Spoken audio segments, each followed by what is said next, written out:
শবে বরাত উপলক্ষে হালুয়া রুটি বানিয়েছিলাম। আর হালুয়া রুটি বানানোর জন্য প্রথমে আমি কড়াইয়ে খুব সুন্দর করে বাদাম, তিল, চাল আর সুজি একটা একটা করে ভেজে নিয়েছি।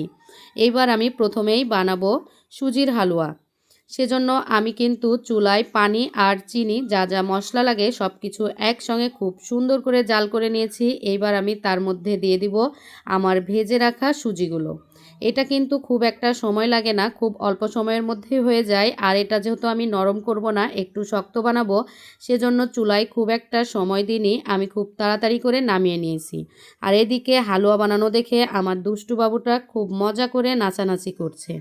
সুজির হালুয়াটা বেশ হয়ে গেছে। এবার আমি চলে যাব কটকটি বানাতে। চাল, তিল আর বাদাম দিয়ে কটকটি বানাবো, সেজন্য চুলায় তুলে দিয়েছি আবারও পানি, কিছু মশলা আর চিনি। এটা বেশ কিছুক্ষণ নাড়াচাড়া করার পরে আমি এর মধ্যে দিয়ে দিলাম ভেজে রাখা তিল, চাল আর বাদাম। এই কটকটিটা আজকে আমি প্রথম বানাচ্ছি, এর আগে কখনোই বানাইনি। তবে সব খাবারের মধ্যে এই খাবারটাই আমার কাছে খুব ভালো লেগেছে এবং এটা বানাতে সময় লেগেছে ঠিকই, কিন্তু খুবই মজা হয়েছে। এবার এটাও ঢেলে নিব। তারপরে আমি চলে এসেছি আবারও চুলার কাছে। কড়াইয়ে দিয়ে দিয়েছি ঘি, তারপরে দিয়ে দিয়েছি বেটে রাখা ডালগুলো। এই ডালটা আমি বেশ কিছুক্ষণ ধরে নাড়াচাড়া করব।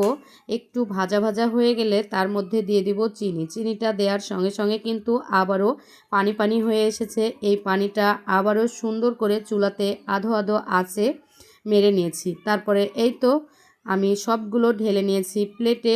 আর কোনটা আপনাদের কাছে বেশি ভালো লাগছে দেখতে অবশ্যই জানাবেন। আমি কিন্তু খুব একটা ভালো বানাতে পারি না, তবে চেষ্টা করি একটু ভালো বানানোর জন্য। সবগুলোই বানানো হয়ে গেছে। আর এই তো বসে পড়েছি আপনাদেরকে একটু দেখানোর জন্য। তো ভালো থাকবেন সবাই আর দোয়া করবেন আমার জন্য।